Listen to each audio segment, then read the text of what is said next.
Assalamualaikum saudaraku yang budiman dimanapun posisi Anda berada. Kayaknya di sini Mimin bakalan mulai review film City Hunter yang rilis pada tahun 2011. Yang kita tahu, film jadul ini memiliki episode berjumlah 20. Mimin akan usahain upload sesering mungkin untuk film ini, full 1-20 episode. Jadi, buat kalian yang ingin bernostalgia dengan film ini, monggo di subscribe terlebih dahulu. Terima kasih. Film ini diperankan oleh Lee Min Ho, menceritakan tentang pembalasan dendam salah seorang pasukan elit Korea atas tragedi yang dialami bersama 20 orang yang mati atas penembakan di pantai Nampo. Mereka dihianati oleh negaranya sendiri, hanya satu yang hidup, sehingga mau tidak mau dia harus menculik bayi dari korban yang tak lain adalah sahabatnya sendiri. Tujuan untuk menculik bayi tersebut tak lain untuk melatihnya hingga kelak dia bisa membalaskan dendam kematian 20 korban pengkhianatan termasuk ayahnya yang menjadi korban. Bagaimana kelanjutannya? Kita mulai dari episode 1 terlebih dahulu ya guys. Let's watch the movie. Let's do this.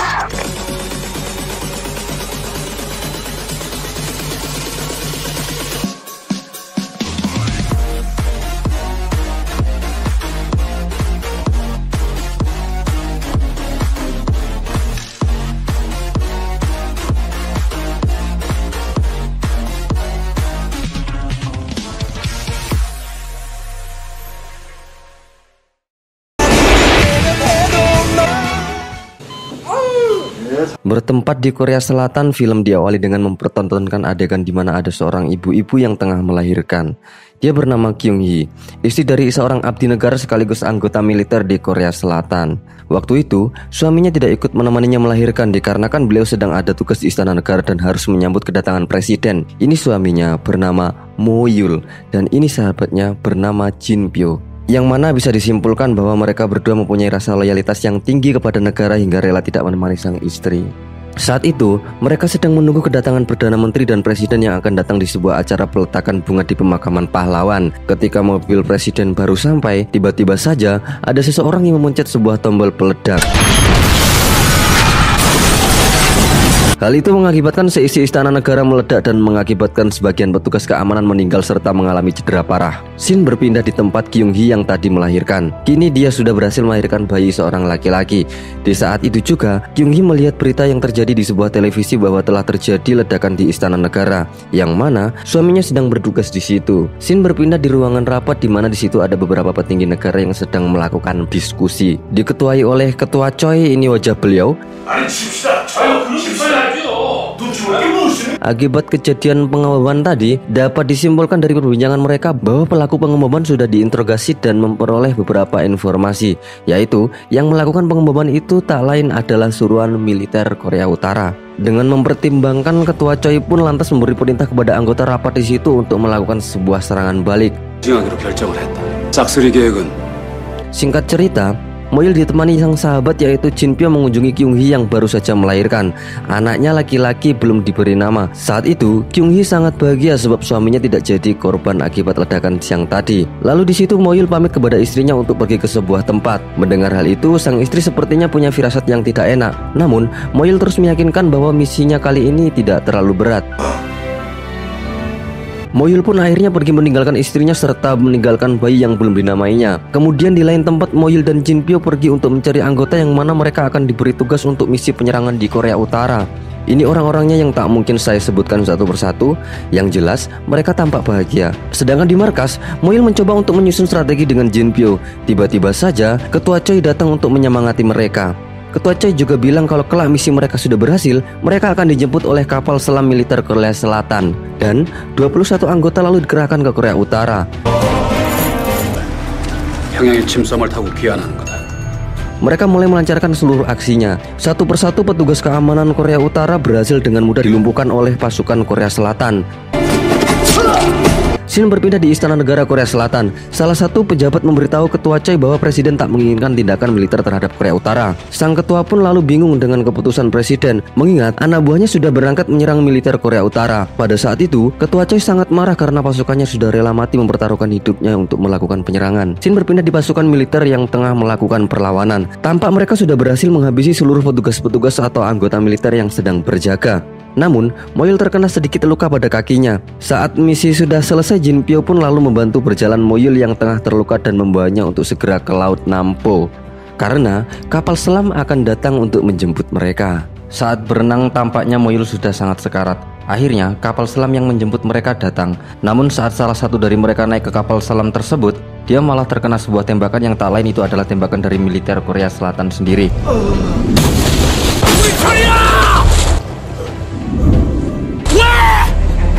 Bukannya menyusul, alih-alih mereka malah menembaki seluruh pasukan yang tengah berenang di laut. Semua pasukan ditembaki habis termasuk Moyul yang saat itu melindungi Jin Pyo. Saat sekarat, Moyul berwasiat kepada Jin Pyo bahwa kelak kalau dia selamat, dia harus merawat anak dan istrinya. Moyul pun tenggelam meninggalkan Jin Pyo.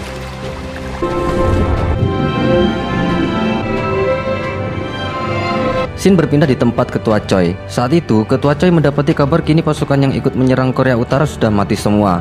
Lalu, saat itu juga tangan kanan presiden memberitahu kepada Ketua Choi bahwa seluruh dokumen pasukan yang mati bertugas akan dilaporkan hilang dan tidak ditemukan. Yang tahu kejadian pengkhianatan massal itu tak lain adalah mereka berlima termasuk Ketua Choi itu sendiri. Yang perlu kalian ingat, jadi hanya berlima yang tahu tentang pengkhianatan ini, karena sejatinya mereka sendirilah yang menentukan serangan balik tanpa diketahui oleh presiden. Padahal, presiden tidak menginginkan penyerangan tersebut. Oke, lanjut. Saat Ketua Choi sendirian di ruang kerjanya, tiba-tiba saja Jin Pyo datang dari belakang dan mengancam Ketua Choi dengan sebilah pisau. Ternyata Jin Pyo tahu tentang rahasia siapa yang melakukan pembantaian massal bangsa sendiri itu. Jin Pyo melihat sendiri dokumen daftar siapa saja yang sudah dibunuh. Ketua Choi beralasan bahwa dia tidak punya pilihan lain, ini demi kekuatan negara. Dengan tegas Jin Pyo mengatakan kalau ini hanyalah permainan politik saja. Lalu Ketua Choi menyuruh Jin Pyo untuk membunuh dirinya. Saat hendak ditusuk, tiba-tiba saja salah satu anggota mengetuk kamarnya. Setelah itu Jin Pyo hilang begitu saja dengan meninggalkan sebuah surat ancaman bahwa suatu saat nyawa 20 orang ini akan tergantikan. Kemudian scene berpindah di Kyung Hee yang tengah merawat anaknya yang belum sempat diberi nama itu. Saat itu, Kyung Hee yang tengah menutup jendela itu tiba-tiba saja mendapati anaknya sudah hilang. Ternyata anaknya dibawa oleh Jin Pyo sendiri.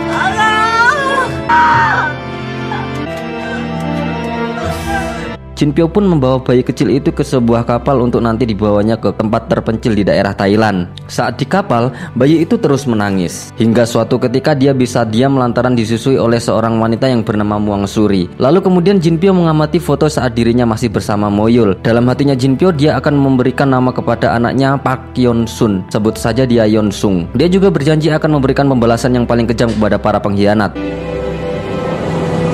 10 tahun kemudian kita akan diperlihatkan sebuah kawasan yang masih asri, yaitu di kawasan segitiga emas Asia yang tak lain itu adalah negara Thailand. Di situ, Jin Pyo menjelma sebagai bos obat bius yang memiliki banyak pengikut. Saat itu Jin Pyo dengan gagah menunggangi gajah menemukan anak buahnya ketahuan menjual obat bius kepada warga Korea. Jin Pyo sangat marah, hal itu dikarenakan bahwa tidak ada yang boleh menjual obat tersebut ke Korea, apapun itu alasannya. Dan pria itu tertembak Jin Pyo saat itu juga. Nah, ini Yeon Sung yang sudah berumur sekitar 10 tahun. Saat ini, dia hidup dengan Jin Pyo sebagai ayahnya. Terlihat dia sedang diajari menembak oleh salah satu anak buah Jin Pyo. Jin Pyo datang menghampiri Yeon Sung. Berbeda dengan anak pada umumnya, Jin Pyo sangat keras mendidik Yeon Sung. Dilatih membidik, menembak hingga memukul harus jadi makanan sehari-hari Yeon Sung.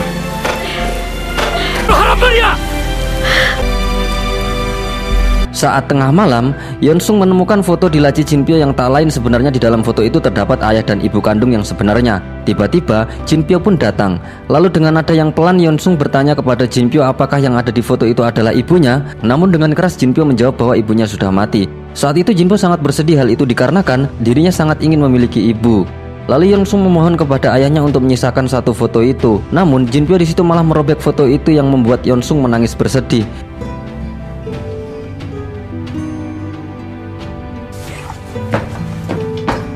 Yeon Sung yang kala itu sedang bersedih, lalu dia berlari keluar dan melihat Muang Suri yang tengah membelai rambut anaknya. Jadi Muang Suri ini adalah ibu yang waktu itu menyusui Yeon Sung waktu kecil. Melihat itu Yeon Sung sangat bersedih dengan perasaan dirinya juga ingin diperlakukan seperti itu. Tampaknya Muang Suri begitu baik hati terhadap Yeon Sung. Dirinya langsung menyuruh Yeon Sung untuk berbaring di bangkuannya.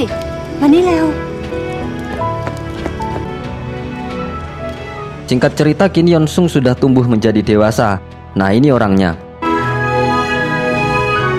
Lalu scene berpindah di tempat pengawasan Jin Pyo. Di situ Jin Pyo memasang banyak ranjau di sekeliling kawasannya. Hal itu dikarenakan demi keamanan dari penyusup yang datang. Saat ranjau meledak, Jin Pyo mengira dia akan mendatangkan penyusup. Namun ternyata itu hanyalah seekor kera yang menginjak ranjau tersebut.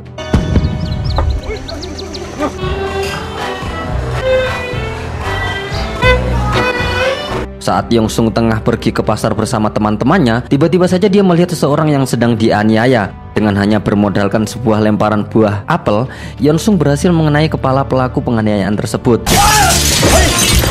Lalu Yongsung dikejar oleh para pelaku penganiayaan dan berhasil menghampiri korban penganiayaan tersebut yang tak lain adalah orang Korea juga. Perkenalkan, namanya Sikjung. 너도 코리안? 한국 사람 맞지? Kala itu Yongsung sangat senang dan membawanya ikut pulang. Tapi saat sesampainya di rumah, tentu saja membuat Jinpyo marah besar. Sebab Jinpyo takut kalau Yongsung sampai menginjak ranjau yang dipasangnya. Saat itu Jinpyo juga melarangnya untuk membawa orang luar masuk ke wilayahnya. Namun dengan tegas Yongsung mengatakan kalau Sikjung adalah warga Korea Selatan juga. 사람이 죽는데 어떻게 모른 척해요? 뭐 할 줄 알아? Awalnya Jinpyo menolak kedatangan Sikjung, namun Sikjung menjelaskan kalau dirinya adalah tak lebih dari seorang koki saja. Jinpyo pun lalu setuju dia tinggal di sini setelah memakan masakan Sikjung yang begitu enak dan menyuruhnya untuk bertugas sebagai juru masak. 여기서 밥이라면서 써봐. Di sela-sela Yongsung menikmati masakan Sikjung, Songyung tiba-tiba saja mengambil foto dari saku Sikjung. Yongsung sangat terpesona akan kecantikan dari foto yang diakui anaknya oleh Singjuk. Dia bernama Kim Nana. Namun saat itu Yongsung tidak percaya kalau itu adalah anaknya Jingsuk, sebab nama terakhirnya berbeda dengan Sikjung. Kegembiraan itu disaksikan oleh Muang Suri yang ikut senang melihat Yongsung bahagia, sebab Muang Suri sudah menganggapnya sebagai anak kandung sendiri dan begitu menyayanginya. Singkat cerita, kita akan diperlihatkan Yongsung yang sudah sangat mahir menembak. Tiba-tiba saja Jinpyo membawa Muang Suri untuk diikatnya ke sebuah tiang. Jinpyo ingin Yongsung menembakkan wanita itu sebab suaminya telah menjual obat biusnya kepada orang Korea. Saat itu Yongsung bilang, apa kau tidak bisa lembut sedikit terhadap orang? Sebab itu adalah salah suaminya, bukan Muang Suri. Lalu Yongsung membuat perjanjian kepada Jinpyo apabila dia berhasil menembak tepat sasaran, maka Muang Suri harus dimaafkan. Hal itu tentu saja disetujui oleh Jinpyo. Dengan gerak cepat, Yongsung pun segera menembak sasaran dengan mudah lalu melemparkan pistolnya begitu saja dan bergegas pergi ke kamarnya.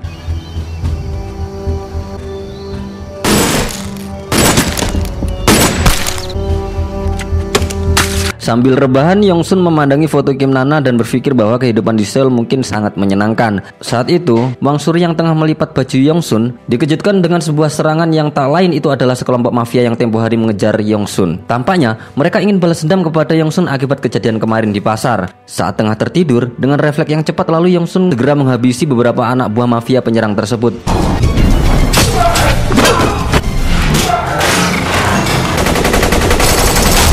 Hingga suatu ketika posisi Yongsung sudah terdesak, tiba-tiba saja Muang Suri datang menghampiri Yongsung untuk berusaha melindunginya. Namun dia malah tertembak di tempat. Saat itu Yongsung sangat kaget dan segera mendatangi Muang Suri yang sudah terkapar. Saat dirinya hendak akan ditembak oleh salah satu anak buah mafia tersebut, tiba-tiba ayahnya datang dan langsung menembaknya. Bos dari mafia itu akhirnya kabur. Saat itu Yongsung sangatlah sedih dan bertekad akan membunuh sendiri bos mafia itu. Ayahnya mengingatkan kalau dia tidak bisa pergi sendirian. Hal itu dikarenakan banyaknya ranjau yang sudah terpasang. Tanpa memperdulikan omongan Jinpyo, Yongsung pun langsung berlari menyusul penjahat itu. Namun kejadian tak terduga menimpa dirinya. Dirinya tiba-tiba saja menginjak sebuah ranjau yang mengakibatkan dia tidak bisa kemana-mana. Saat hendak ditembak oleh penjahat itu, tiba-tiba Jinpyo datang menembak seluruh penjahat tersebut. Yongsung pun selamat dari tembakan tersebut. Jinpyo pun mencoba melepaskan kakinya Yongsung dari ranjau. Namun hal itu malah membuat dirinya terluka parah akibat terkena ranjau karena melindungi Yongsung. Saat itu Yongsung sangat khawatir dengan kondisi Jinpyo yang sudah sekarat. Lalu Jinpyo meminta Yongsung agar mengambil peluru yang sudah tertutup di daging di bawah pundaknya. Jinpyo menjelaskan bahwa peluru itu sengaja tidak dikeluarkan akibat sebuah insiden yang menimpa sahabatnya, yang mana sahabatnya itu adalah ayah kandungnya sendiri. Sebuah fakta lalu disampaikan kepada Yongsung bahwa dirinya sebenarnya bukanlah ayahnya, melainkan ayahnya adalah sahabatnya sendiri yang kala itu melindunginya dari tembakan militer Korea Selatan yang berkhianat. Saat itu juga Jinpyo juga mengatakan bahwa dulu ayahnya sedang bertugas bersama dirinya bersama tentara lain berjumlah 21 orang. Namun saat mereka kembali ke kapal selam, mereka malah dibunuh oleh tentara yang menjemputnya dan menyisakan dirinya seorang. Dia meminta kepada Yongsung agar membalaskan dendam ayah kandungnya dan 20 anggota lainnya, yang mana pelakunya adalah pejabat negara sendiri berjumlahkan 5 orang.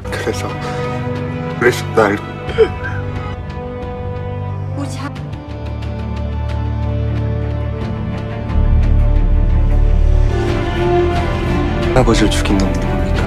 5명이 있다. Saat malamnya lalu Jinpyo mengatakan kepada Yongsun bahwa ibunya masih hidup. Kemudian Yongsun diberi tugas oleh Jinpyo agar pergi ke Seoul untuk memberikannya sebuah misi balas dendam. Saat itu juga, insting amarah yang ada pada diri Yongsun pun tiba-tiba muncul dan mulai terbentuk. Dia berkeyakinan bahwa ini adalah takdirnya untuk membalaskan sebuah pengkhianatan.